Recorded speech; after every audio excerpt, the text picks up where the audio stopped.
Hello students, हम cell के revision में डिफरेंट पार्ट और एस्पेक्ट की चर्चा कर चुके हैं। अब इसमें सेल ऑर्गेनेल्स की चर्चा करनी है। What are cell organelles? तो all the living structures present in the cell are called cell organelles. अलग अलग सेल ऑर्गेनेल्स के अपने अलग अलग फंक्शन हैं और इन्हीं फंक्शन की वजह से सेल अपने डिफरेंट वर्क को परफॉर्म कर पाती है। थोड़ा सा यहाँ डिफरेंस कर लेना है प्रोकैरियोटिक कैरियोटिक में। पहले से हमने बताया था कि प्रोकैरियोट्स जो हैं उनकी जो सेल्स हैं, यानी प्रोकैरियोटिक सेल में मेम्ब्रेन बाउंड सेल ऑर्गेनेल्स नहीं होते हैं, जबकि यूकैरियोटिक सेल में मेम्ब्रेन बाउंड स्ट्रक्चर्स पाई जाती हैं। तो हमें यूकैरियोटिक में जो ये सेल ऑर्गेनेल्स हैं स्पेशली उनकी चर्चा करनी है। तो न्यूक्लियस को आपने ऑलरेडी जान लिया है, जो दूसरे सेल ऑर्गेनेल्स हैं उनकी हमें चर्चा करनी है। तो आप पहले जान गए कि these are membrane bound structures for specific function, और मेम्ब्रेन बाउंड ये स्ट्रक्चर्स यूकैरियोटिक सेल्स में पाई जाती हैं। इसमें से कई हैं जिनको कंपाउंड या सिंपल माइक्रोस्कोप से देख सकते हैं, कुछ ऐसे हैं जिनको इलेक्ट्रॉन माइक्रोस्कोप की हेल्प से ही केवल देख सकते हैं। अब जिन सेल ऑर्गेनेल्स की हमें चर्चा करनी है उनमें जैसे endoplasmic reticulum, गाल्जी apparatus, lysosome, mitochondria, plastid and vacuoles, ये है, इनकी चर्चा हमें एक एक करके करनी है। तो सबसे पहले हम आते हैं इस फर्स्ट सेल ऑर्गेनेल पर, एंडोप्लाज्मिक रेटिकुलम पर। एंडोप्लाज्मिक रेटिकुलम को अगर देखें तो थोड़ा सा सेल से अगर हम को रिलेट कर दें, ये सपोज सेल है, सेल के अंदर ये न्यूक्लियस है, न्यूक्लियर मेम्ब्रेन से कवर्ड है। तो न्यूक्लियर मेम्ब्रेन से लेके प्लांट सेल होगी तो यहाँ पर एक एडिशनल वाल भी होगी, सेल वाल जिसको कहते हैं। और एनिमल सेल होगी तो उसमें सेल वाल नहीं रहेगी, प्लाज्मा मेम्ब्रेन रहेगी। तो न्यूक्लियर मेम्ब्रेन से लेके प्लाज्मा मेम्ब्रेन तक डबल मेम्ब्रेन, दो पैरेलल मेम्ब्रेन अरेंज होती हैं। इस तरीके से पूरे साइटोप्लाज्म में न्यूक्लियर मेम्ब्रेन से प्लाज्मा मेम्ब्रेन तक एक ट्यूबुलर स्ट्रक्चर का नेटवर्क होता है। इसी स्ट्रक्चर को हम एंडोप्लाज्मिक रेटिकुलम कहते हैं। रेटिकुलम का मतलब ही है नेटवर्क, नेट बना होता है। तो साइटोप्लाज्म में न्यूक्लियर मेम्ब्रेन से प्लाज्मा मेम्ब्रेन तक जो डबल मेम्ब्रेन से फॉर्म ट्यूबुलर स्ट्रक्चर का नेटवर्क है, यही एंडोप्लाज्मिक रेटिकुलम कहलाता है।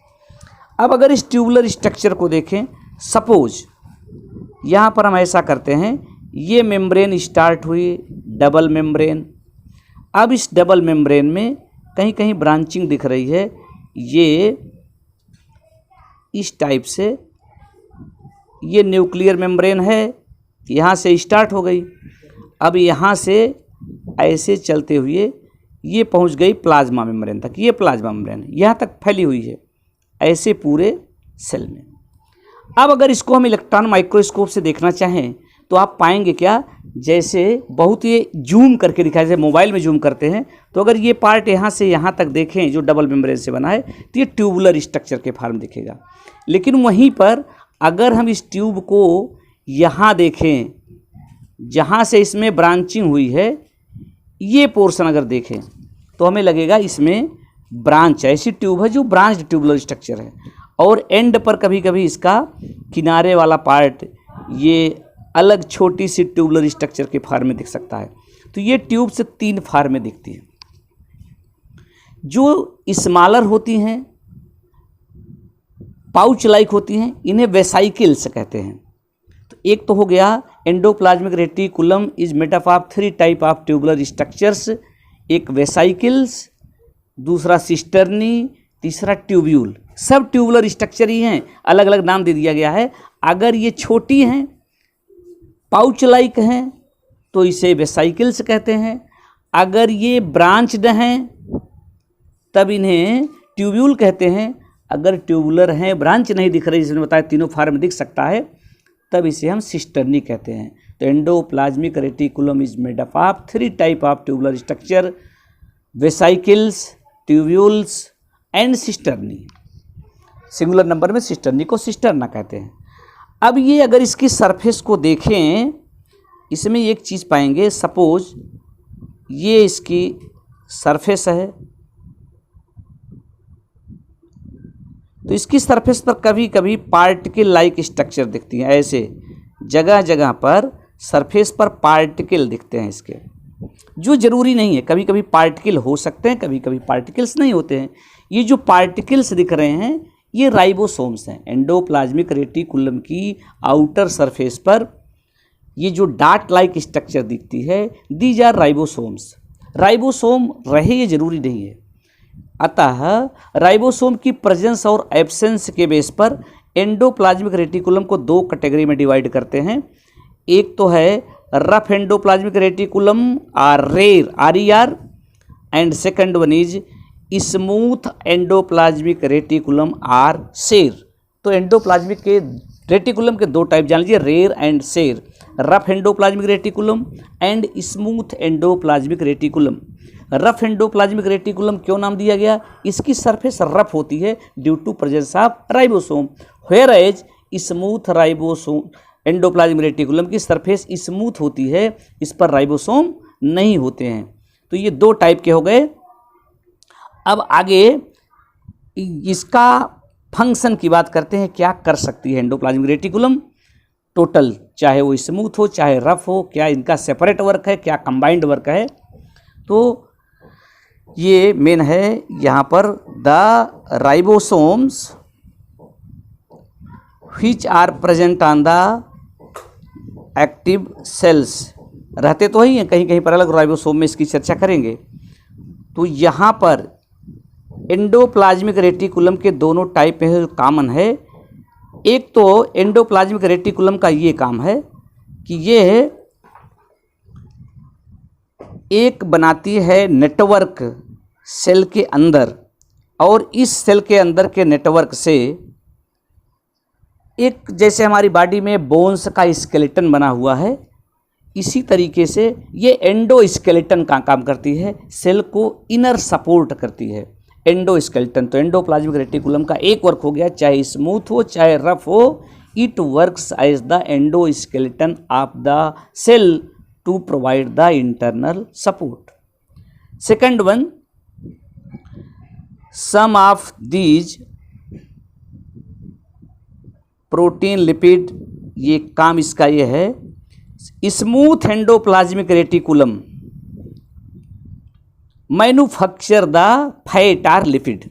सबसे important, smooth endoplasmic reticulum fat, जिसको लिपिड भी कहते हैं, इसके मैन्युफैक्चरिंग में हेल्प करती है। एक फंक्शन हो गया। एक हमने बताया एंडोप्लाज्मिक रेटिकुलम का वर्क एंडोस्केलेटन का काम करता है, अंदर से सपोर्ट करता है। तीसरी चीज़ ये, अभी हमने कहा राइबोसोम, कुछ एंडोप्लाज्मिक रेटिकुलम जिसको रफ कहते हैं, तो राइबोसोम का काम प्रोटीन सिंथेसिस में हेल्प करना है। तो इस तरीके से ये rough endoplasmic reticulum protein synthesis में पार्टिसिपेट करती है। Rough endoplasmic reticulum protein synthesis में, smooth endoplasmic reticulum fat synthesis में या लिपिड के मैन्युफैक्चरिंग में हेल्प करती है। और दोनों टाइप के endoplasmic reticulum as endoskeleton work करते हैं। ये तो एंडोप्लाज्मिक रेटिकुलम का डायरेक्ट वर्क हो गया। इसी तरीके से अगर आप इनडायरेक्ट वर्क देखें, तो अब ये प्रोटीन यहाँ से बन रही है या फैट बन रही, तो क्या कर सकती है? तो जानते हैं प्रोटीन और लिपिड के जो काम हैं वो भी इनडायरेक्ट इसी का काम हो गया, ये इनडायरेक्ट वर्क हो गया। फॉर एग्जाम्पल द प्रोसेस आप फार्मेशन ऑफ मेम्ब्रेन, चूंकि आप पहले जानते थे कि मेम्ब्रेन का फार्मेशन प्रोटीन और लिपिड से होता है, तो प्रोटीन और लिपिड एंडोप्लाज्मिक रेटिकुलम बना रही है, तो इस तरीके से ये मेम्ब्रेन के फार्मेशन में भी हेल्प करती है। और मेम्ब्रेन के फार्मेशन की प्रोसेस को कहते हैं मेम्ब्रेन बायोजिनेसिस। इसी तरीके से प्रोटीन ये बनाती है, और प्रोटीन का डिफरेंट वर्क होता है कि एंजाइम एंड हार्मोन, कुछ प्रोटीन से एंजाइम और हार्मोन भी बनते हैं। तो एक वर्क इसका ये हो गया। अब अलग function of ER to serve a channel for the transport of material specially protein between various region cytoplasm और between the cytoplasm and nucleus. चूँकि ये न्यूक्लियर मेम्ब्रेन से प्लाज्मा मेम्ब्रेन तक फैली होती है, तो बहुत से मटेरियल रिक्वायर्ड होते हैं साइटोप्लाज्म से न्यूक्लियस में जाएं, और कुछ न्यूक्लियस से साइटोप्लाज्म में जाते हैं। तो ये एंडोप्लाज्मिक रेटिकुलम की हेल्प से काम इजी हो जाता है। तो हम ये कहते हैं डिफरेंट सब्सटेंस के ट्रांसपोर्ट में भी हेल्प करती है इनसाइड द सेल, सेल के अंदर। तो intracellular transport of material from nucleus to cytoplasm and from cytoplasm to nucleus, this was all about the endoplasmic reticulum. अब आगे हम चर्चा करते हैं सेकंड जो सेल ऑर्गेनेल है, गाल्जी एपरेटस। तो गाल्जी एपरेटस, कभी कभी इसको गाल्जी कॉम्प्लेक्स भी कहते हैं, कभी कभी गाल्जी बॉडी भी कहते हैं। तो साइटोप्लाज्म में जितने सेल ऑर्गेनेल्स की हम बात कर रहे हैं या बहुत सी स्ट्रक्चर एक दिन में नहीं पता लग गई, अलग अलग साइंटिस्ट ने अलग अलग समय पर अलग अलग सेल ऑर्गेनेल्स के बारे में बताया। तो ये जो गाल्जी एपरेटस है, जिसको गाल्जी बॉडी और गाल्जी कॉम्प्लेक्स भी कहते हैं, ये first of all Camillo Golgi scientist का नाम है। तो पूछा जाता है who discover the Golgi apparatus और गाल्जी बॉडी, तो कैमिलो गाल्जी ने इसको डिस्कवर किया। First of all Camillo Golgi ने देखा और इसीलिए इसका नाम गाल्जी एपरेटस और गाल्जी बॉडी है। Body means structure.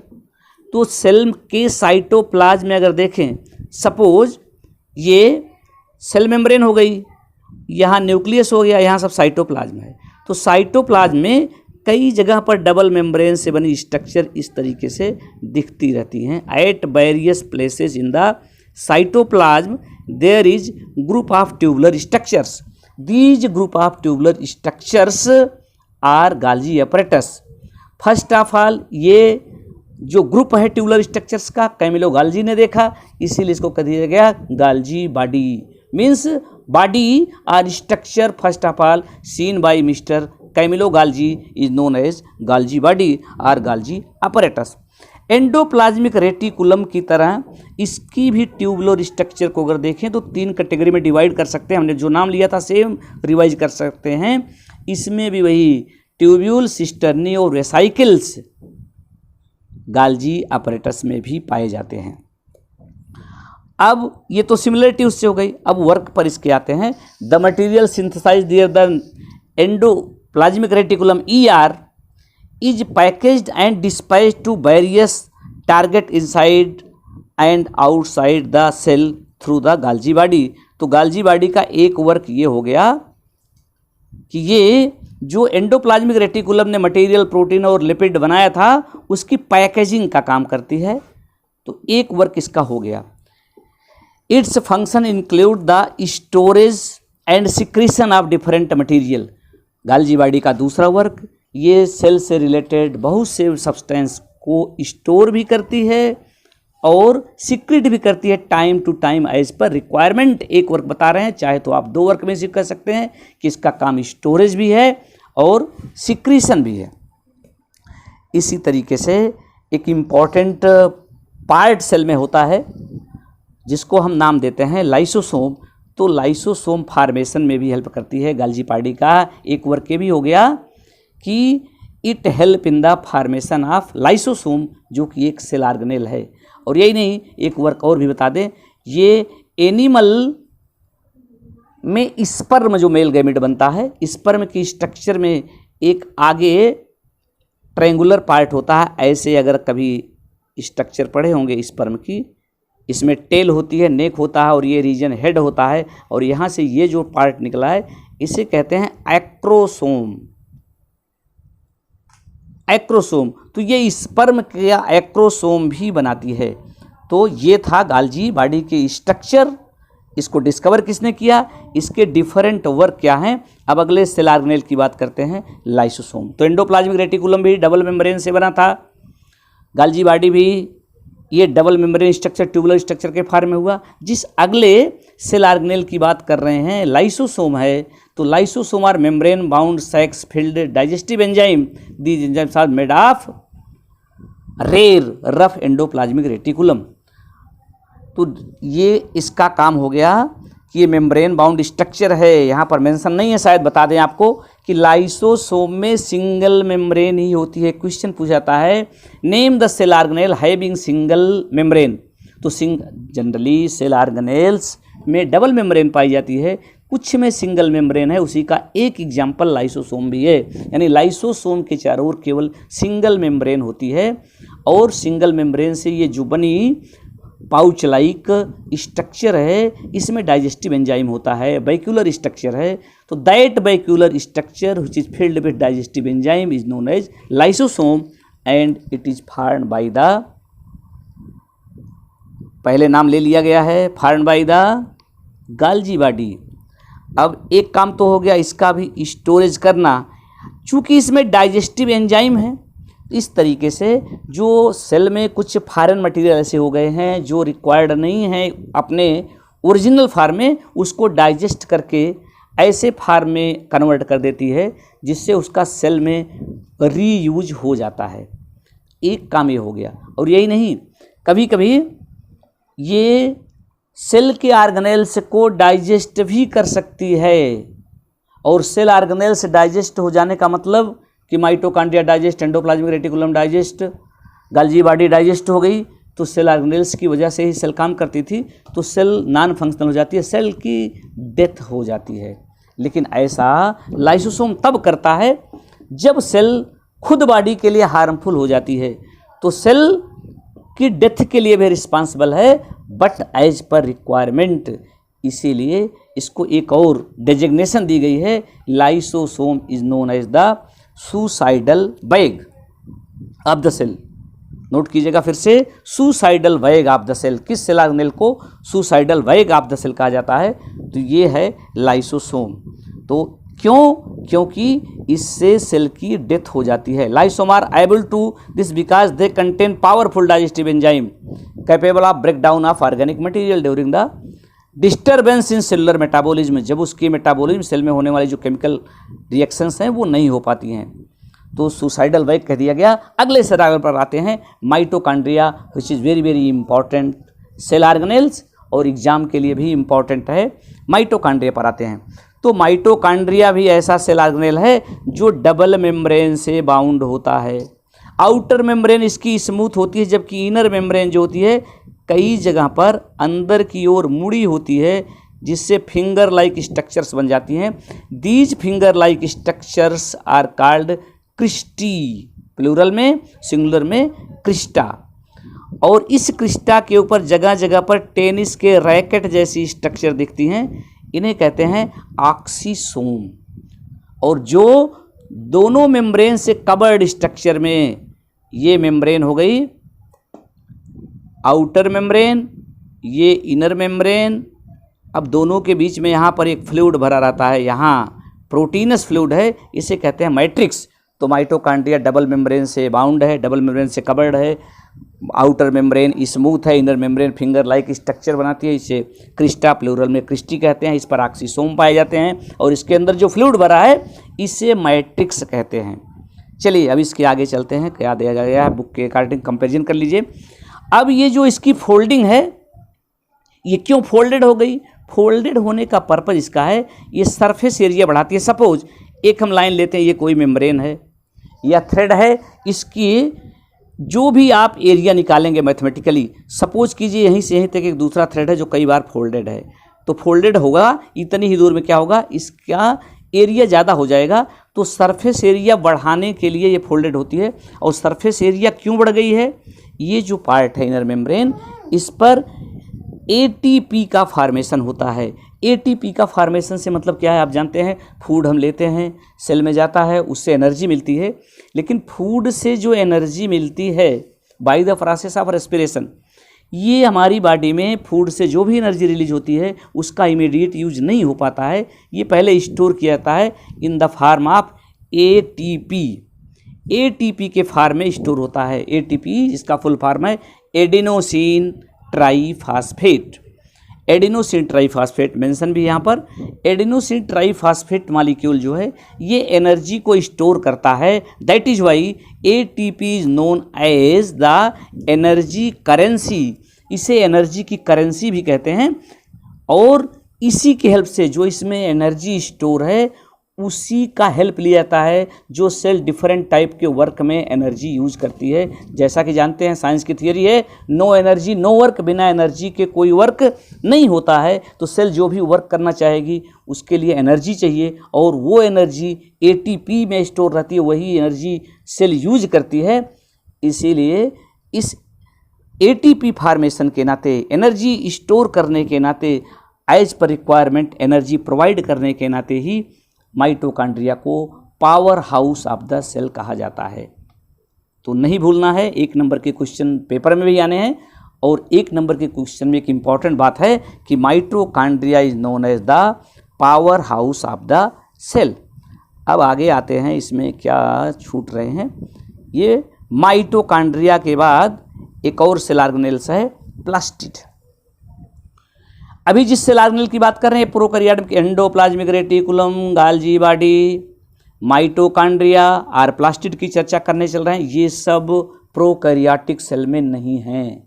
तो अगला सेल ऑर्गेनेल प्लास्टिड की चर्चा करते हैं जो यूकैरियोटिक में है और सभी यूकैरियोटिक में नहीं, ये प्लांट सेल में पाया जाता है। फर्स्ट सेंटेंस पर ध्यान दें, plastid are present only in plant cell, these are of 2 type, chromoplast and leucoplast. Generally plastid भी डबल मेम्ब्रेन बाउंड स्ट्रक्चर्स हैं और इनके अंदर भी एक फ्लूइड भरा है जिसको जनरली हम स्ट्रोमा कह देते हैं। इसकी चर्चा डिटेल में आपको नहीं करनी है। हम ये कह रहे थे कि plastids are those cell organelles which are present in plant cell and generally have the coloured particles called pigment.